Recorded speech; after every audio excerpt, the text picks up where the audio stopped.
Siswa sekalian, selamat datang kembali di channel Interaksi Fisika. Pada kesempatan ini, kita akan membahas tentang topik momentum.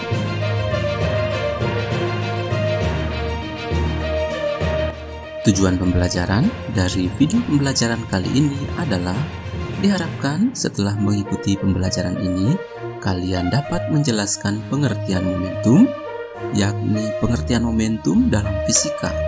Dan yang kedua, menerapkan konsep momentum dalam menyelesaikan persoalan fisika. Momentum adalah kata yang tidak asing lagi bagi kita. Kita sudah sering mendengarkan dan melihat kata momentum dalam berita-berita di berbagai media massa. Mari kita perhatikan beberapa cuplikan berita berikut ini. Berita yang pertama dari Harian Kompas. Di sana dikatakan, Himpunan Pengusaha Muda Indonesia menyatakan Idul Fitri bisa menjadi momentum bagi Indonesia untuk keluar dari jurang resesi. Berita yang kedua masih dari kompas.com, ini mengatakan Gubernur New York Andrew Cuomo mengatakan hari Minggu pertama November setiap tahun adalah momentum maraton New York. Dan ini yang ketiga tentang tenggelamnya KRI Nanggala 402 yang dikatakan jadi momentum evaluasi alutsista milik TNI. Siswa sekalian, apakah kalian dapat menangkap makna kata momentum dalam berita-berita tersebut? Saya kira kita semua sepakat bahwa makna momentum dalam berita-berita tersebut itu diartikan dengan waktu atau saat yang tepat.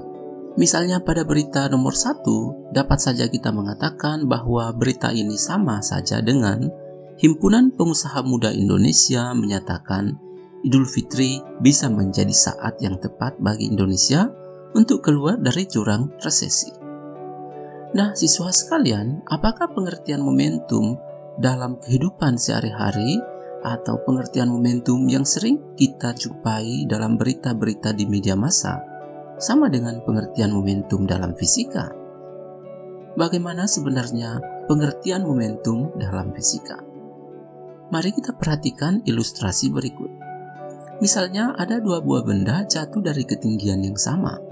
Benda pertama masanya 1 kg dan benda yang kedua masanya 5 kg.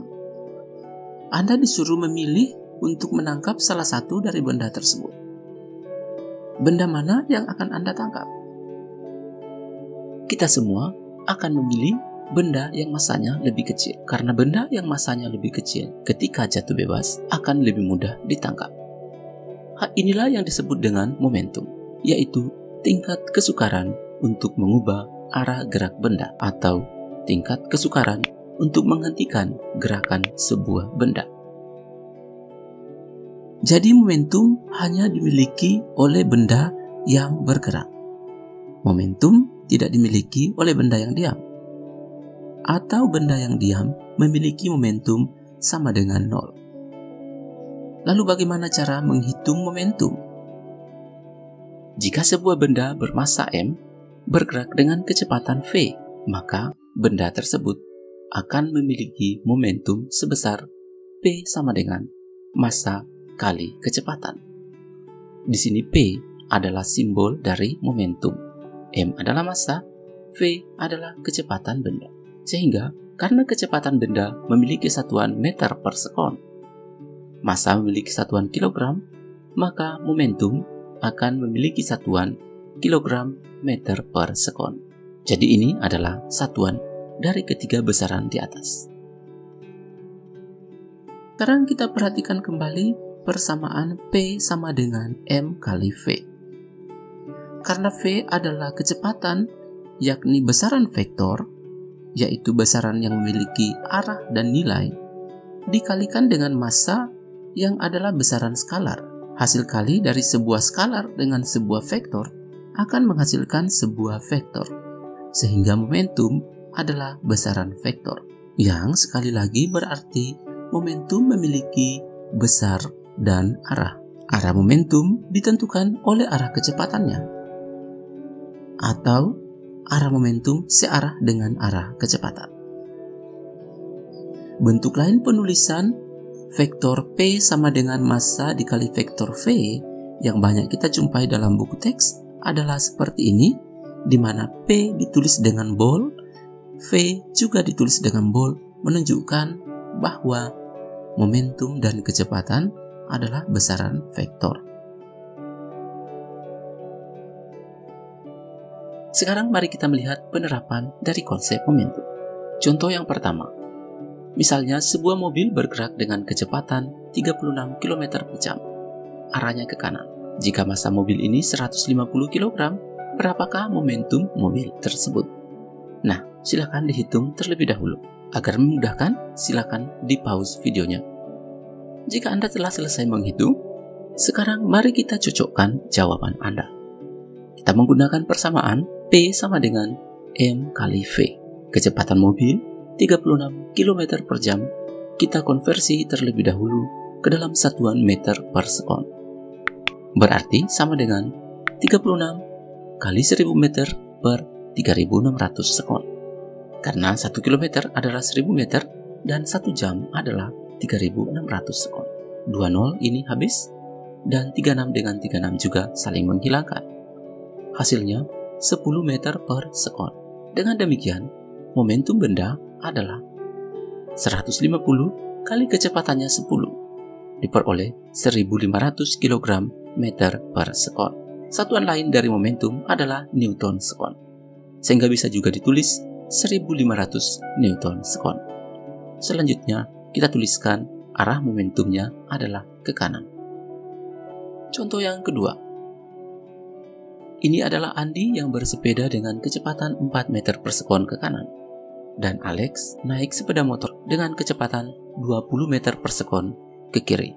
Jika massa Andi sama dengan 60 kg, massa sepeda 10 kg, massa Alex 70 kg, dan massa motor 80 kg. Dapatkah siswa sekalian menghitung momentum masing-masing dari Andi, Alex, sepeda Andi, dan sepeda motor Alex? Silakan dihitung terlebih dahulu. Momentum Andi adalah M kali V. Massanya 60 kg, kecepatannya 4 meter per sekon. Jadi 60 kali 4, 240 kg meter per sekon. Momentum sepeda Andi, 40 kg meter per sekon. Momentum Alex, massanya 70 kg, kecepatannya 20 meter per sekon ke kiri. Di sini, arah ke kiri, kita beri tanda negatif. Jadi min 20 menghasilkan min 1400 kg meter per sekon. Ini menunjukkan bahwa momentum Alex arahnya ke kiri. Selanjutnya, momentum sepeda motor Alex adalah min 1600 kg meter per sekon. Nah, siswa sekalian, kita masuk kesimpulan. Kesimpulan yang pertama, momentum adalah ukuran tingkat kesukaran untuk mengubah arah gerak benda. Dan cara menghitung besarnya momentum adalah dihitung dari hasil kali massa dengan kecepatan V.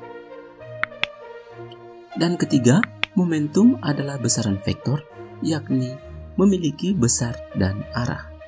Arah momentum searah dengan arah kecepatan. Nah, siswa sekalian, demikianlah pembelajaran kita pada kesempatan ini. Jika video pembelajaran ini telah membantu Anda dalam belajar, silakan klik like, share, dan subscribe. Sampai jumpa pada pembelajaran berikutnya.